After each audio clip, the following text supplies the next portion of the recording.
Twitter user felt the need to, in the middle of a global pandemic where many people are struggling with poverty, put out a thread about how resentful he is toward his family for paying for his college and also handing him $100,000. No, this is real, and in the process of doing so, he also talked about his drug use and how it helped him come to these revelations. So here is the first tweet where he writes, a few days ago, I took a medium dose, just a medium dose, guys, a medium dose of acid and wrote for several hours straight and admitted some things to myself, mostly about money. Let's just stop already. Let's stop already, okay? The idea of having a day in my life where I can just get high and then like write for hours. Like I have a free day to get high and then write about whatever. It's never gonna happen. Like I feel like that's never gonna happen. There's too many responsibilities, too many, on my days off, too many errands, like life maintenance things that I gotta take care of. But this guy is like, medium dose of acid, and then I decided that I would write all day. Let's read the rest of it. Let's start here. Last August, my mom gave me $100,000 for my birthday. I resented her for this and also suppressed my resentment. Oh, poor baby, poor baby, poor baby. Let's go to the next one. My parents paid something like $175,000 of tuition to MIT out of pocket because they wanted me to have a good education and a good life. They were paying for all of my living expenses in both college and grad school. I never talked about this with anyone, really. I mean, he's a brave soul, Woz, for opening up about something that he just couldn't talk about earlier. Then he says, and I was like, oh my God, I'm literally Harry effing Potter. I'm literally being protected by my parents' love in the form of money, and I always have been. How incredibly embarrassing. Okay, so let's stop there.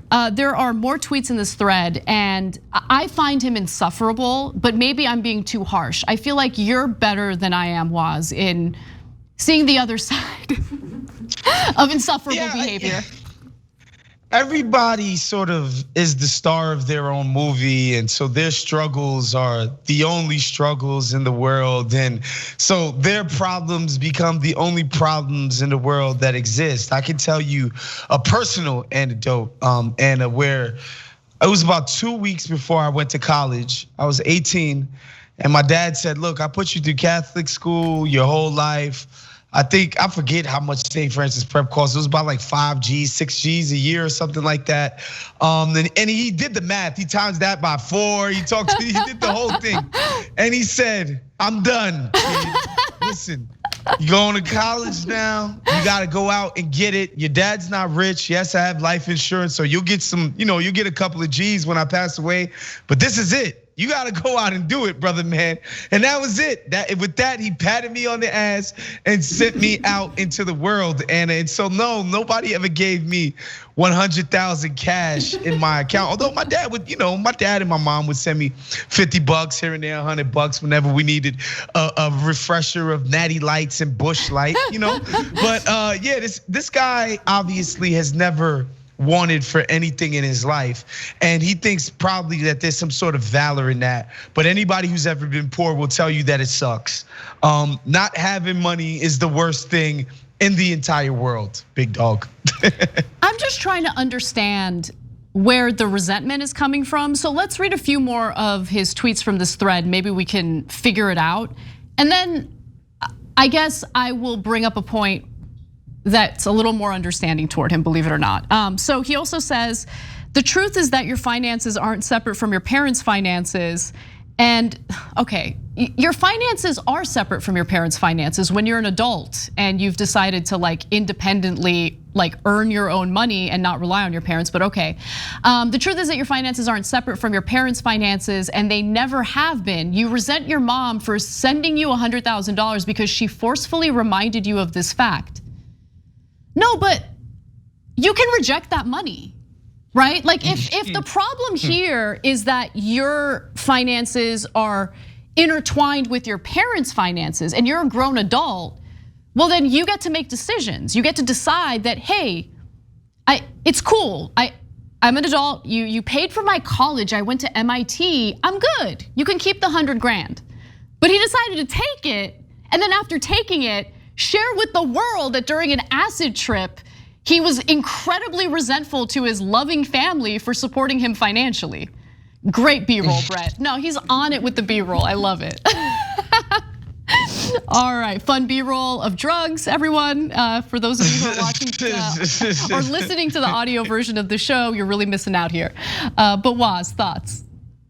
Yeah, and again, I would like this homie to think about the inverse of having your economic life intricately sort of entangled with your parents, and studies have shown that a lot of people who rise up through the classes face different problems than other people, right? Like, when you get that great job, you're helping your parents with money now, right? Like when you want to go buy a house, that's you saving up for it.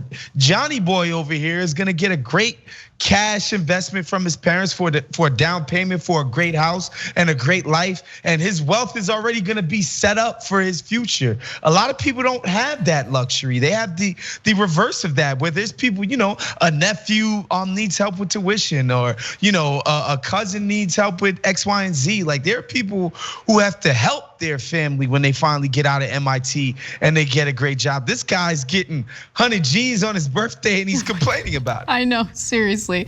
Okay, so now the one final tweet that I'll read from him, because I think this is where the heart of the issue is. He says, like, when I explain my current life circumstances to myself in a matter-of-fact way, it does not look good. I literally have no job, no girlfriend, no friends, in the sense of people I interact with in real life regularly, no community, no mission, no purpose, no team, no religion.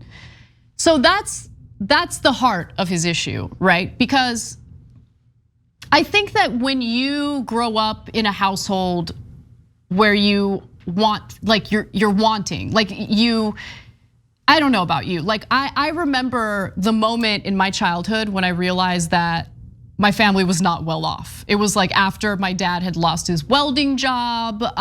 It was not good. And I remember going to an open house, like me, my mom, my aunt, we were driving and they happened to see an open house and they wanted to go look at the house. And I remember looking at what now can only be described as like a modest house. And I thought to myself, wow, this is a mansion. I thought it was a mansion. And then after that, I started picking up on things like, kids will start bullying you over the kind of car your parents drive and all that stuff, right? And the thing that I actually am really appreciative of is wanting to, like, having a purpose or feeling like, no, I can break out of this, right? Like, I have a purpose, I have goals, I know what I want to work toward, and it gave me drive and motivation, and it turned me into who I am, right? When you grow up with your parents basically giving you everything you need and communicating to you that you don't necessarily have to work for anything, I think a lot of rich kids like later feel like they have no purpose as a result of that. And I feel like maybe that's the underlying issue here. Yeah, I mean, I'm somebody who thinks that I don't know why people want to find purpose through work anyway. I think if you could somehow find purpose with your job, though. I mean, you do what you love. I guess. Where do you find purpose, Woz? Where do you find purpose? To be honest, my purpose, honestly, I feel like is trying my best to do whatever I can to enrich the lives of the people who are around me, right? Whatever that might mean. That might just mean a phone call, or sometimes it might mean some money or whatever the case may be. But just this idea that, I don't get to find myself through hard work and blood, sweat, and tears, that stuff's overrated. Get out of here. Be happy that you're financially secure. You'll never have to worry about a meal. You'll never have to worry about having a roof over your head. And you actually have the freedom to go out and find whatever the hell it is you're looking for after, taking a nice dose of acid, which I heard can be pretty fun. I wouldn't know because I've never tried it. Yeah, I haven't tried acid either. But I like how he's like, took a little acid, had a few self-realizations, and I'm gonna go ahead and punish my parents who have been incredibly supporting. So, all right, cool, have at it. Now, look, we wanna know what you guys think, because I'm actually very curious about the audience take on this. So we do have a poll at tyt.com/polls, and here's the question. Should we feel bad for the guy whose family gave him $100,000 after paying his way through MIT, after they paid his way through MIT? Easy poll, yes or no. Can't wait to hear what you guys think. And shockingly, I thought that Woz would be a little softer than I was toward this guy. But no, you're actually a little more harsh, but I'm here for it. I definitely lean more in the harsh direction than anything else. But I tried to kind of understand where he's coming from, be a little sympathetic. And I think ultimately, look, you're an adult. You get to make your own decisions. If you want to, take yourself off your parents, I was gonna say something that was inappropriate, but I stopped myself. So I'm gonna give myself a pat on the back for that. But you can move on. You can be an independent person. You've got the education, you're wealthy, or your parents are wealthy. I'm sure they've got the connections. So you can build your own career if you really want it. You just gotta do it, right? Thanks for watching The Young Turks, really appreciate it. Another way to show support is through YouTube memberships. You'll get to interact with us more. There's live chat emojis, badges. You've got emojis of me, Anna, John, JR. So those are super fun. But you also get playback of our exclusive member-only shows and specials right after they air. So all of that, all you gotta do is click that join button right underneath the video. Thank you.